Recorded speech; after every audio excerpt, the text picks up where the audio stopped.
Friends, today we are going to deal with a poem How Soon Hath Time by John Milton. John Milton ने ये poem अपने 23rd birthday में लिखा था।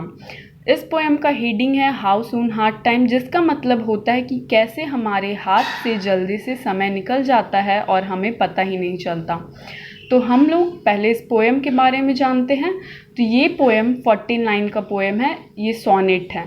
और ये किस टाइप का सोनेट है? ये एक इटालियन सोनेट है, पेट्रार्कन सोनेट है। पहले ये पोएम 8 लाइन में लिखा गया है, नेक्स्ट 6 लाइन में लिखा गया है। तो ये एक इटालियन सोनेट है। इस पोएम का समरी है, पहले हम पढ़ते हैं फिर इसके समरी को बताते हैं। How soon hath time the subtle thief of youth. इसका मतलब है कैसे हमारे हाथ से समय जल्दी से निकल जाता है।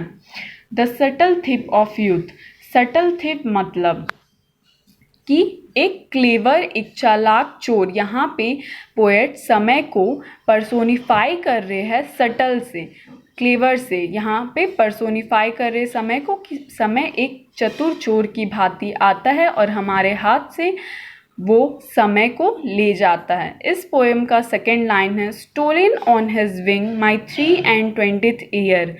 यहाँ पे विंग तो पक्षी का होता है, एक बर्ड का होता है। तो यहाँ पे पोएट पर्सोनिफाई कर रहे हैं, पोएट यहाँ पर्सोनिफाई कर रहे समय को एक पक्षी के रूप में कि कैसे समय जल्दी से उड़ान भरता हुआ आया और वो मेरे 23 साल को अपने पंखों पर बिठाकर ले गया। थर्ड लाइन है इस पोएम का my hasting days fly on with full career. Hasting days मतलब पोएट का वो दिन जो अच्छा था, जब वो अपने कैरियर में लीन थे, जब वो अपने फ्यूचर के लिए कुछ करना चाहते थे, जब उनका समय अच्छा था, जब वो टीनेजर थे। तो कैसे वो समय जल्दी से बीत गया, अच्छे दिन उनके बीत गए। But my late spring no bud or blossom स्विथ। इसमें इस लाइन का मतलब है, इस लाइन में एक वर्ड है लेट स्प्रिंग। तो हम जानते हैं कि इंग्लिश में ये बोला जाता है कि लेट स्प्रिंग यूथ होता है, यानी टीनेज, जवानी। और ऑटम से हम लोग डिनोट करते हैं मैनहुड को, जब इंसान मैच्योर होता है। और जब इंसान मर जाता है या वो बुढ़ापे की तरफ बढ़ जाता है तो उसे विंटर से डिनोट करते हैं। तो यहाँ पे पोएट यही बोल रहे हैं कि मेरा जो वो यूथ का समय था, मेरा जो जवानी का समय था, जब मैं बहुत कुछ कर सकता था, जब मैं फ्यूचर में बहुत कुछ हासिल कर सकता था, तब मैं उतना कुछ कर नहीं पाया और अभी तक मैं खिला नहीं हूँ। मैं अभी तक एक बर्ड हूँ, एक कली हूँ। मैं आगे बढ़ नहीं पाया, मैं बाकी सारे पोएट के जैसा कुछ हासिल कर नहीं पाया। पोएट के माइंड में पूरा निगेटिवनेस है अपने लिए कि मैं अभी तक क्यों नहीं कुछ हासिल कर पाए, यही पोएट बताना चाह रहे हैं। सेकंड ये है perhaps my semblance might decide the truth. Perhaps मतलब शायद, और सेम्बलेंस का मतलब है दिखावा। इस लाइन में पोएट ये बोल रहे हैं कि शायद जो मेरा दिखावा है, जो मेरा अपीयरेंस है, वो जो सच्चाई है उसको दिखा नहीं पा रहा है।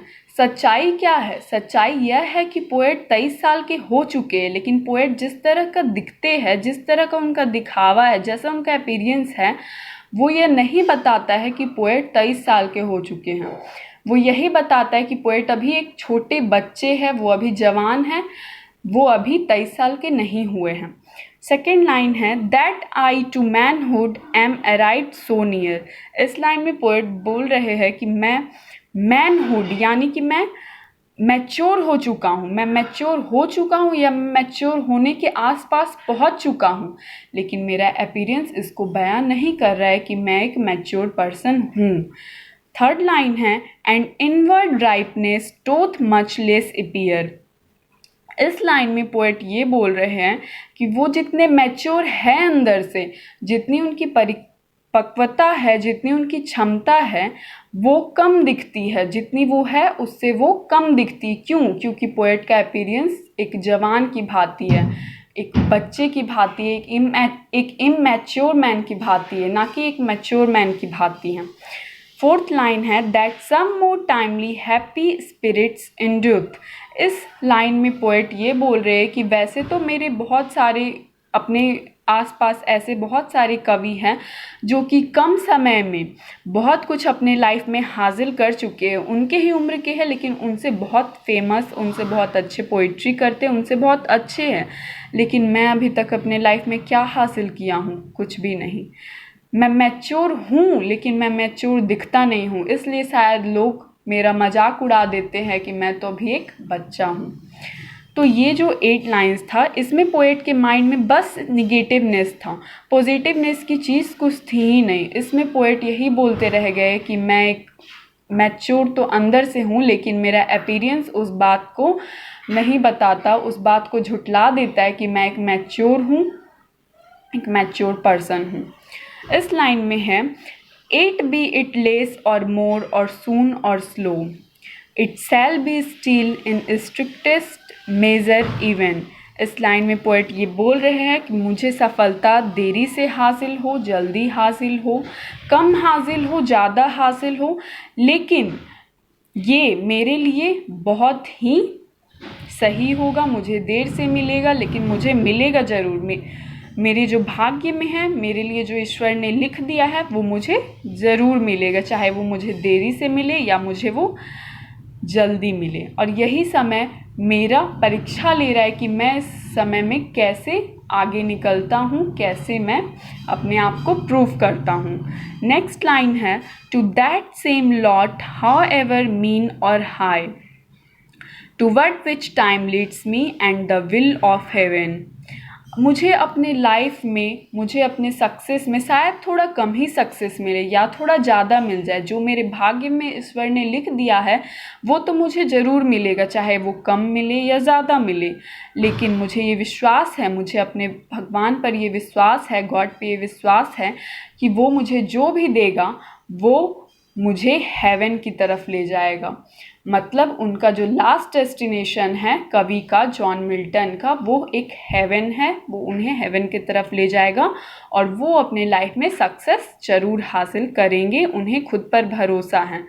लास्ट लाइन में पोएट ये बोल रहे हैं, all is if I have grace to use it so as ever in my great task master eye. इस लाइन में पोएट बोल रहे हैं कि अगर मुझे मौका मिले खुद को प्रूफ करने का, अगर मेरी भाग्य में ये भगवान ने लिखा हो कि मैं आगे बढ़ पाऊँ, तो मैं ये ऐसा ज़रूर करूँगा। मैं अपनी जितनी भी ग्रेस, जितनी भी उनमें क्षमता है कुछ कर दिखाने की, कुछ प्रूफ करने की, मैं भी एक अच्छा पोइट्री हो सकता हूँ, पोएट हो सकता हूँ, अच्छी पोइट्री लिख सकता हूँ, वो मैं ज़रूर करूँगा। और ये तभी होगा जब ईश्वर, जब भगवान मेरी सहायता करेंगे और मैं अपने ग्रेट टास्क मास्टर्स, यहाँ पे टास्क मास्टर्स बोला जा रहा है गॉड को, भगवान को बोल रहे हैं कि मैं अपने भगवान की आँख में, मैं अपने भगवान के सामने खुद को ज़रूर प्रूव करूँगा कि मैं अपने फ्यूचर में सक्सेस पा सकता हूँ। तो इस पोइट्री का मेन थीम यह है कि कैसे हमारे हाथ से समय जल्दी निकल जाता है, तो हमें जो समय हमारे पास है उस टाइम हमें उस समय का यूज़ कर लेना चाहिए, ताकि हमें बाद में वो समय हाथ से चले जाने का पछतावा ना हो। तो जॉन मिल्टन अपनी पोइट्री में बस यही बताना चाहते हैं कि हमें समय का यूज़ अच्छे से करना चाहिए। Thank you friends for listening and watching my video. Please like, share and subscribe. Thank you.